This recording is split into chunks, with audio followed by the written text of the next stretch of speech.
Hey everyone, Mr. MSA here. This is guide for round 6 of the Manufacturer Series exhibition season. Let's get this started.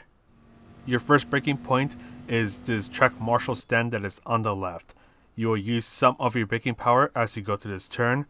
Ignore this first apex, let the car cruise for just a moment, carefully accelerate and go for the second and third apex.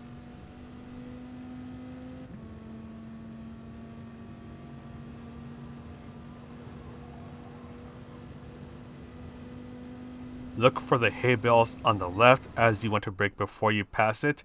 You will use a quick burst of braking. Just bring yourself all the way to the right side of the track. Then use the path on the right as your next braking point. Quick burst of braking once again. Just let the car make its way through the turn. Carefully accelerate. Now for this turn, you want to brake just before you pass this little white dot that is on the track. So here it is a bit closer on the bumper cam. So you want to brake just before you pass it, and you want the car to quickly rotate around this turn. Carefully ease off of the brakes. Take your time slowly accelerating so you don't hit the grass on the left.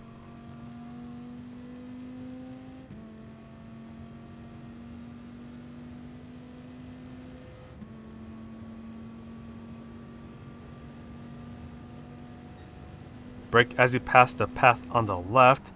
Carefully ease off of the brakes, hit the second apex, carefully accelerate. Now for the chicane, you want to brake before you pass the track marshals on the left. You want to slow yourself down just enough to be able to maneuver through the chicane while being able to get a nice clean exit. You just want to be careful about going too far into the grass or even just barely clipping it, as that can spell disaster. But that is pretty much it for the lap guide. Let's go ahead and talk about the strategies.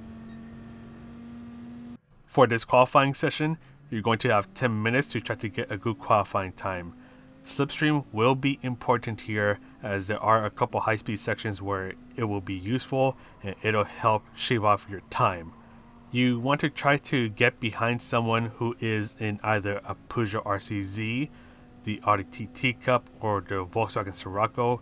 Pretty much any front-wheel drive car, so the Megane is also included in this. So you want to try to get behind them, as they're going to give you a really good tow throughout your qualifying laps. The front-wheel drives are pretty dominant in the Group 4 category, and that's pretty much going to be the same for this race itself. Now, what makes this qualifying session a little interesting is that it's possible to just do one super long stint, because the tire wear rate is so low and you're on racing hard tires, so you're not going to get much tire wear at all. And you're going to find that out in the race, as it's an easy no-stop race. So let's say you finish your qualifying lap or you mess up somewhere. You can do the jump out and jump back in strategy. So this is where you press options, exit, enter course for the lobbies, or qualifying for the actual race itself. This will save you time from having to do an in-lap. You just spawn back at the end of the pit lane. You just go back out, do another out lap, and then you're back at it with your qualifying laps. But once again, if your tire wear is really good, then you don't have to worry about that. You can just do all 10 minutes on one qualifying stint.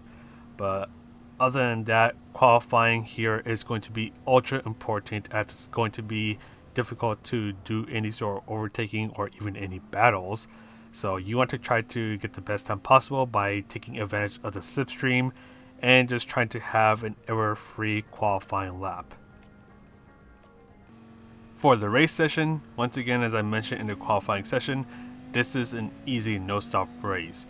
You're only going to be on the racing hard tires, so you do want to be careful as you go through your first 1 or 2 laps. So just go easy on the car for a bit, let the tires warm up, and then you'll get a bit more of the grip that you will need for this race.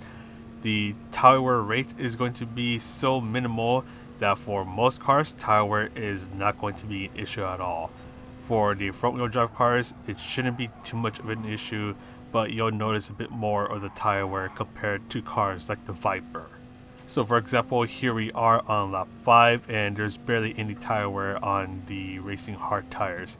And fuel is a ×2, so we don't have to worry about fuel at all. Once again, this is a super easy no stop race.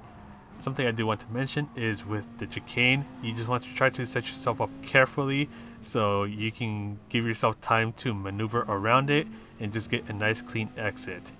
You just want to try to avoid clipping the grass on the right, as that can spell disaster. If you clip just a little bit of it, that can send your car spinning around. And the other thing is that I mentioned that it's ultra important to get a good qualifying position here. And I say that because it's going to be hard to do any sort of overtaking here. It's pretty easy to defend here, and that's partly because of the way this track is. So all they have to do is just move just a little bit and you're not going to be able to overtake them. Really, the best way to do any sort of overtaking is by having the car ahead of you make a mistake, make them think more about you than of the turn ahead of them.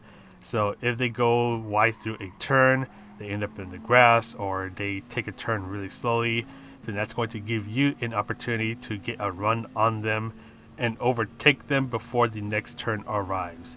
And you also want to try to make your battles as quick as possible, because any long battles will cost you a lot of time here. So if you're going side to side with someone through a turn, that is going to cost you a bunch of time, and that can spell disaster in the long run, because you will not have the slipstream of the cars ahead of you, so you will not be able to catch up. And the same goes for the cars behind you. If you are really battling it out with someone, then they're going to easily catch up to you.